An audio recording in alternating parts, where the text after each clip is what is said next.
पसीना बहाए अपमान सहे, गरीब का घर फिर भी आबाद नहीं। कहाँ है न्याय, कहाँ है न्याय?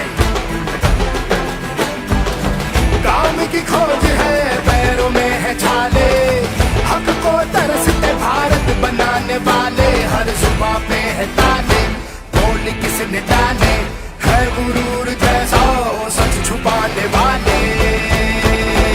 अब तो लेके रहेंगे न्याय,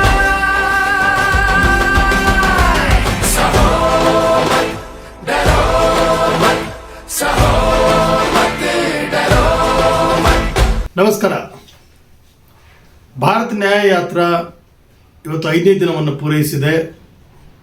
ಮಣಿಪುರ, ನಾಗಾಲ್ಯಾಂಡ್ ಮೂಲಕ ಈಗ ಆಸಾಮಿಗೆ ಪ್ರವೇಶ ಮಾಡಿದೆ. ಆಸಾಮನ ಹಲವು ಪ್ರದೇಶಗಳಲ್ಲಿ ಸುತ್ತಿದ ರಾಹುಲ್ ಗಾಂಧಿ ಜನತೆಯ ಎಂದಿನ ಸ್ವಾಗತವನ್ನು ಸ್ವೀಕರಿಸಿದರು.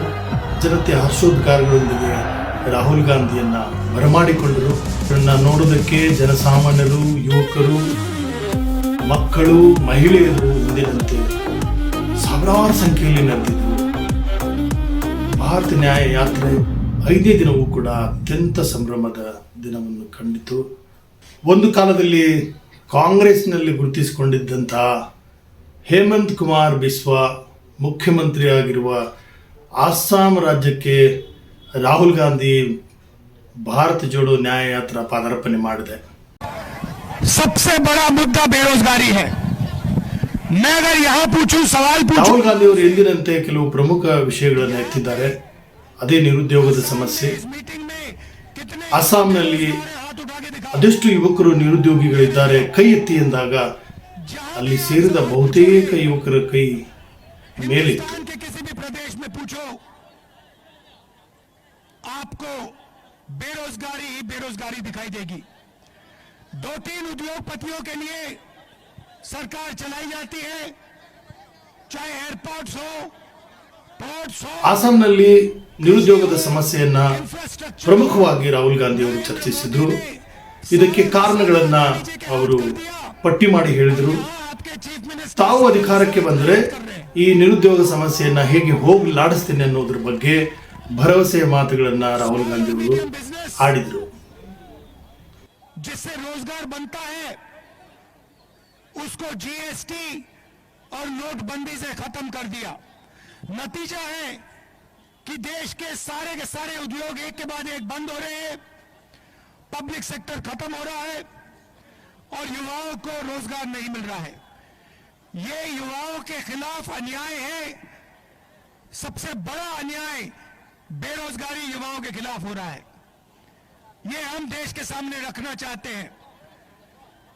हिंदुस्तान बेरोजगारी के साथ कभी प्रगति नहीं कर सकता है.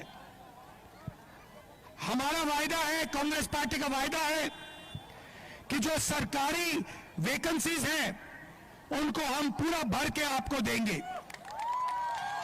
और जो छोटे स्मॉल और मीडियम इंडस्ट्री हुआ करती थी, जो आपके यहां इंडस्ट्री हुआ करती थी, उसको हम फिर से रिवाइव करेंगे और युवाओं को रोजगार देने का काम करेंगे. आपने अपनी पूरी शक्ति इस यात्रा को दी. हजारों लोग आज हमारे साथ चले, इसके लिए मैं आपको दिल से धन्यवाद करना चाहता हूं. नमस्कार, जय हिंद. ರಾಹುಲ್ ಗಾಂಧಿ ಅವರ ಈ ಭಾರತ ನ್ಯಾಯ ಯಾತ್ರೆ ನೋಡಿದಾಗ ಬಹುಶಃ ಇತಿಹಾಸದಲ್ಲಿ ನಡೆದಂಥ ಹಲವಾರು ಘಟನೆಗಳು ನಮ್ಮ ನೆನಪಿಗೆ ಬರುತ್ತವೆ. ಜನವರಿ ಅಂದಾಕ್ಷಣ ಒಂದು ದೊಡ್ಡ ಹೆಸರು ನೆನಪಾಗುತ್ತೆ. ಅದೇ ಗಾಂಧೀಜಿ. ಇದೇ ಜನವರಿ 30ರಂದು ಗಾಂಧಿಯವರ ಹತ್ಯೆ ನಡೆದಿತ್ತು. ಬಂಗಾಳದ ಗಲಭೆಯನ್ನು ನೆನಪಿಸಿಕೊಳ್ಳಿ. ನೌಖಾಲಿಯಲ್ಲಿ ಗಾಂಧೀಜಿಯವರು ನವೆಂಬರ್ ತಿಂಗಳಿಂದ ಜನವರಿವರೆಗೆ ಅಲ್ಲಿಯೇ ತಂಗಿದ್ದರು. ಹಿಂದೂ ಮುಸ್ಲಿಂ ಗಲಭೆ ಭುಗಿಲೆದ್ದ ಸಂದರ್ಭ. ಎಲ್ಲೆಲ್ಲೂ ಮನೆಗಳು ಸುಟ್ಟು ಹಾಕಿದ್ರು, ರಕ್ತ ಚೆಲ್ಲಾಡ್ತಾ ಇತ್ತು. ಅಂಥ ಸಂದರ್ಭದಲ್ಲಿ ಆ ಬರಿಮೈಯ ಗಾಂಧೀಜಿ ಜನರ ನಡುವಿನಿಂದ ಸಾಗಿ ಶಾಂತಿಗಾಗಿ ಅಹಿಂಸೆಗಾಗಿ ಮನವಿ ಮಾಡಿಕೊಳ್ತಾ ಇದ್ರು. ಶ್ರೀರಾಮ್ಪುರ ಎನ್ನುವ ಪುಟ್ಟ ಗ್ರಾಮದಲ್ಲಿ ಅರ್ಧ ಸುಟ್ಟ ಮನೆಯಲ್ಲಿ ಗಾಂಧೀಜಿ ಕುಳಿತುಕೊಂಡು ಜನರ ಮನಸ್ಸುಗಳನ್ನು ಬೆಸೆಯುವ, ಮತ್ತೆ ಮರುಕಟ್ಟುವ, ಶಾಂತಿಯೆಡೆಗೆ, ಅಹಿಂಸೆಯೆಡೆಗೆ ಭಾರತೀಯ ಮನಸ್ಸುಗಳನ್ನು ಕಟ್ಟುವಂತಹ ಕೆಲಸವನ್ನು ಗಾಂಧೀಜಿಯವರು ಮಾಡಿದರು. ಆ ಹಿಂದೂ ಮುಸ್ಲಿಂ ಗಲಭೆ ತಲುಪ್ತಾ ಇರುವಂತಹ ಭೀಕರತೆಯನ್ನು ಅವರು ಅವತ್ತು ತಣ್ಣಗಾಗಿಸಿದರು. ಸ್ವಾತಂತ್ರ್ಯ ಸಿಗೋದಕ್ಕೆ ಕೇವಲ ಒಂದೇ ಒಂದು ವರ್ಷದ ಹಿಂದೆ ನಡೆದಂತಹ ಈ ಘಟನೆ. ಆದ ನಂತರವೂ ಕೂಡ ದೇಶ ಸ್ವಾತಂತ್ರ್ಯ ಗಳಿಸಿದ ಸಂಭ್ರಮದಲ್ಲಿದ್ದ ಸಂದರ್ಭದಲ್ಲಿ ಗಾಂಧೀಜಿ ಮತ್ತೆ ಅದೇ ಬಂಗಾಳದಲ್ಲಿ ಶಾಂತಿ ಸೌಹಾರ್ದತೆಗೆ ಜನರ ನಡುವೆ ನಿಂತು ಮನವಿ ಮಾಡಿಕೊಳ್ತಾ ಇದ್ರು.